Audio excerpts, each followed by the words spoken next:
Be ready. 15 seconds.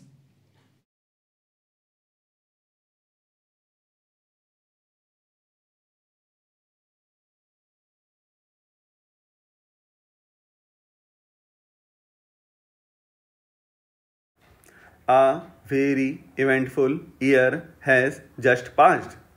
The common man has reaffirmed his belief in democratic values and restored our distinction as the largest living democracy in the world. On this occasion, each one of us has to ask ourselves in all humility whether we have followed the inspiring example set by the leaders of this ancient land. Have we comprehended the new national ethos and adequately responded to it? In this context, it is disappointing that the professional classes as well as business and industry have not shown sufficient evidence of their being prepared to accept their share of national responsibility. The future is unfolding itself.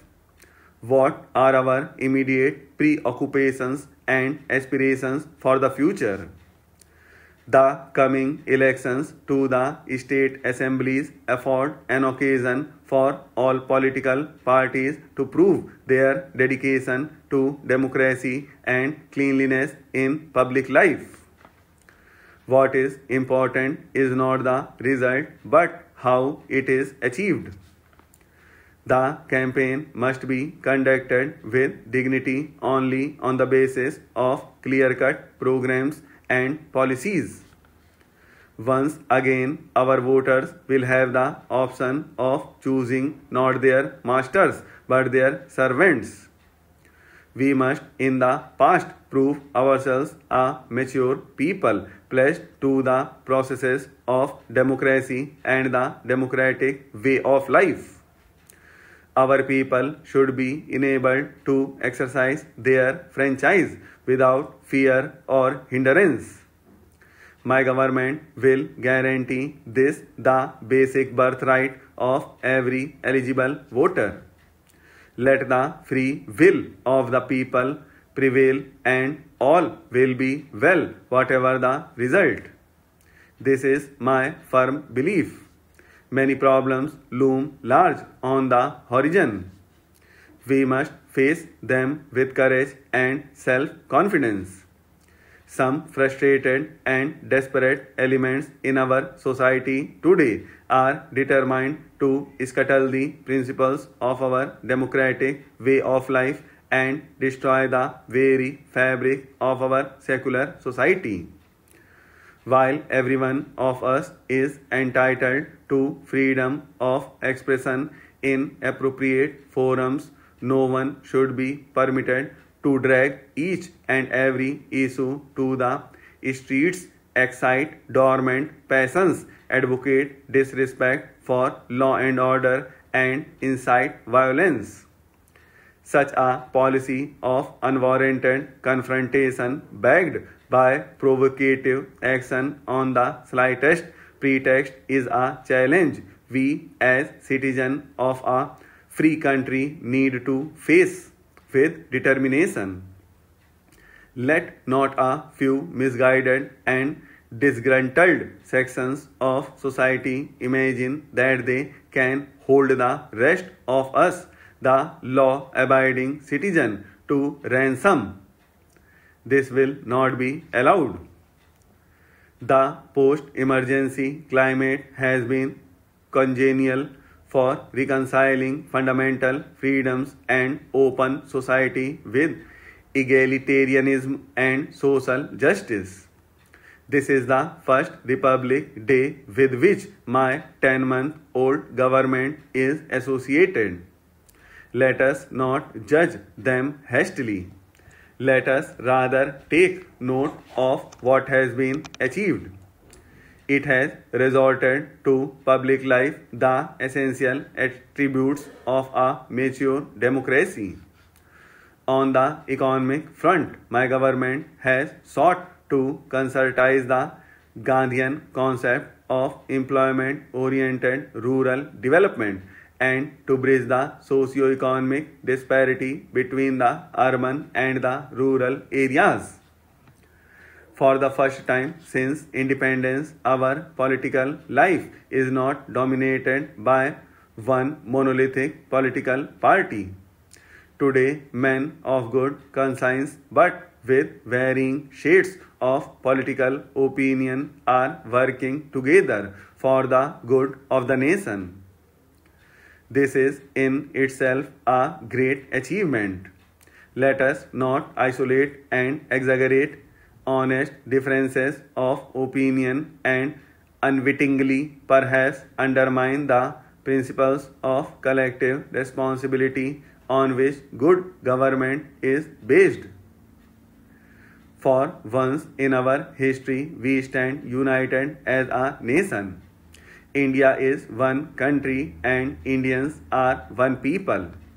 Let no one underestimate our strength or take us for granted.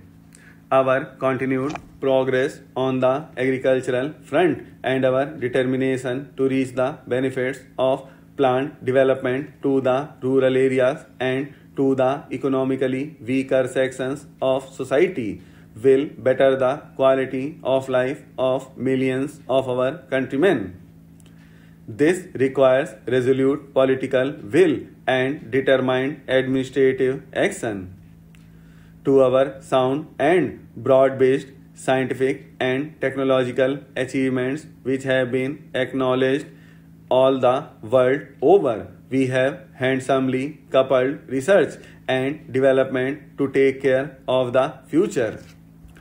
Today, we are recognized as one of the 10 most industrially advanced nations in the world.